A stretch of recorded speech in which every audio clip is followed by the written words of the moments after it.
میں کمرے میں آئی تو میرے شوہر تیار بیٹھے تھے۔ ناشتہ تو ہم تقریباً ختم کر ہی چکے تھے۔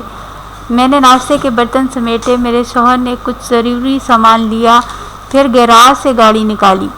ہم گاڑی میں بیٹھ کر آہستہ آہستہ کچرا کنڈی کی طرف روانہ ہو گئے۔ اس جگہ سے تھوڑی دور میرے شوہر نے سائڈ پہ گاڑی پارک کی اور ہم پیدل چلتے ہوئے ایک محفوظ جگہ پر کھڑے ہو گئے تاکہ وہ لوگ ہمیں دیکھ نہ سکیں۔ کچھ ہی دیر بعد میری سہیلی وہاں پہنچ گئی۔ وہاں پہنچتے ہی اس نے اس طرح تھیلے میں اپنے آپ کو بند کیا اور دور کھڑی وہی گاڑی اس کے قریب آئی۔ اس شخص نے تھیلے کو گھسیٹتے ہوئے گاڑی کی پچھلی سیٹ پر پھینک دیا اور وہ روانہ ہو گئے۔ ان کی سمت کو دیکھتے ہوئے ہم بھی اپنی گاڑی کی طرف بھاگے۔ میرے شوہر نے گاڑی سٹارٹ کی اور ان کا پیچھا کیا۔ وہ گاڑی شہر سے باہر نکلی۔ ایسا لگ رہا تھا کہ وہ گاڑی ایک اور شہر میں داخل ہو گئی ہے۔ ایک مخصوص مقام پر وہ گاڑی رکی اور پچھلی سیٹ کا دروازہ کھلا اور میری سہیلی گاڑی سے باہر آ گئی۔ اب وہ تھیلے سے باہر آ چکی تھی۔ اس نے گاڑی میں سامنے بیٹھے لوگوں سے کچھ بات چیت کی اور اس کے بعد وہ گاڑی وہاں سے چلی گئی۔ اس کے بعد میری سہیلی پیدل چلنے لگی۔ ہم دور سے یہ سب کچھ دیکھ رہے تھے۔ میری سہیلی پیدل چلتے ہوئے ایک چوک پر جا کر وہاں کھڑی ہو گئی۔ ہم بہت حیران تھے کہ اب یہ کیا کرنے والی ہے۔ صبح کا ٹائم تھا تو چوک پر رش نہ ہونے کے برابر تھا۔ اسی وقت میری سہیلی کے سامنے ایک شخص گزرا تو یہ دیکھ کر میرے تو ہوش ہی اڑ گئے کہ میری سہیلی نے اپنا ہاتھ اس کے سامنے بڑھا دیا۔ یہ کیا، میری سہیلی تو بھیک مانگ رہی تھی۔ مجھے بہت شدید غصہ آیا۔ میں گاڑی سے نکلنے ہی والی تھی کہ میرے شوہر نے میرا ہاتھ پکڑ کر مجھے روک لیا۔ صبر کرو، جلدی نہ کرو، ہمیں تھوڑا انتظار کرنا ہوگا۔ یہ ابھی یہاں پر پہنچی ہے اور یہ جن لوگوں کے ساتھ کام کر رہی ہے، پتہ نہیں وہ کس قسم کا گینگ ہے، کیا پتہ وہ لوگ ارد گرد ہی موجود ہوں، وہ خطرناک بھی ہو سکتے ہیں، اس لیے ہم رسک نہیں لے سکتے۔ تھوڑا وقت گزر جانے دو، دیکھتے ہیں کیا یہ یہیں کھڑی رہتی ہے یا کہیں اور بھی جاتی ہے۔ مجھے بہت شدید غصہ آ رہا تھا۔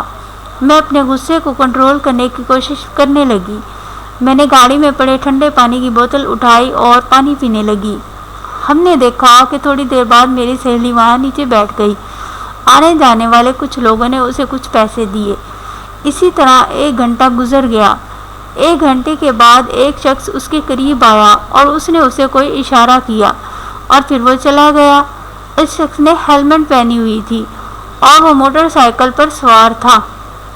میرے شوہر بولے، مجھے لگتا ہے کہ یہ شخص تمہاری سہیلی پر نظر رکھے ہوئے تھا اور اب وہ جا چکا ہے۔ یہی وقت ہے کہ ہمیں کچھ کرنا چاہیے۔ میرے شوہر نے گاڑی سٹارٹ کی اور ہم سیدھا میری پڑوسن سہیلی کے پاس جا کر رکے۔ اس نے ہمیں دیکھا تو وہ گھبرا گئی اور فوراً اٹھ کر جانے لگی۔ اسی وقت میرے شوہر بولے، چپ کر کے گاڑی میں بیٹھ جاؤ ورنہ میں پولیس کو کال کر دوں گا۔ پولیس کی دھمکی کارگر ثابت ہوئی۔ اس نے پہلے تو ادھر ادھر دیکھا، پھر اس نے دروازہ کھولا اور گاڑی کی پچھلی سیٹ پر بیٹھ گئی۔ میرے شوہر نے گاڑی کا رخ شہر سے باہر کی جانب رکھا تھا۔ گاڑی میں خاموشی تھی اور شہر سے گاڑی نکالنے کے بعد ایک ویران جگہ پہ میرے شوہر نے گاڑی روکی اور میں اپنی سہیلی پر چلانے لگی، یہ کیا کرتی پھر رہی ہو تم؟ میرے شوہر نے میرے ہاتھ پر اپنا ہاتھ رکھا اور بولے، آہستہ بولو، کوئی سن لے گا۔ میں نے اپنی آواز مدھم کرتے ہوئے کہا، تو آپ بتانا پسند کریں گی کہ آپ کیا کرتی پھر رہی ہیں؟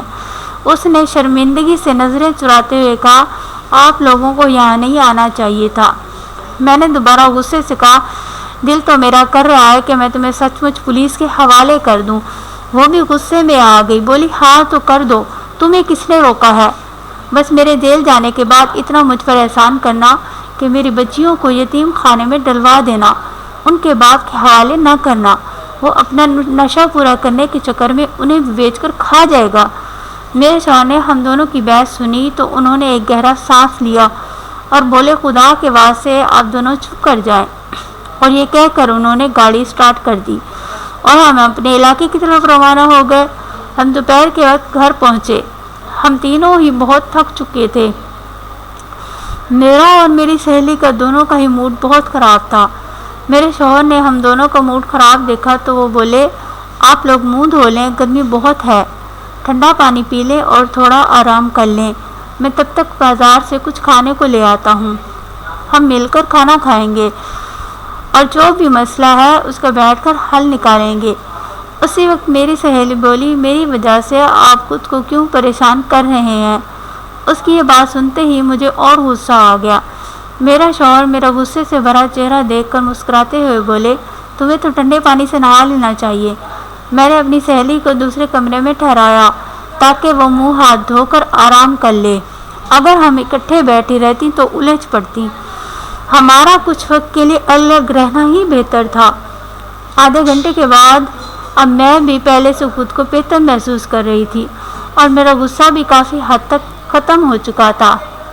کھانے کے بعد میں چائے بنا کر لے آئی اور ہم چائے پینے لگے۔ اگر آپ کو میری یہ سٹوری اچھی لگی ہے تو اس چینل کو سبسکرائب کریں اور بیل آئیکن کو پریس کریں۔ Thanks for watching.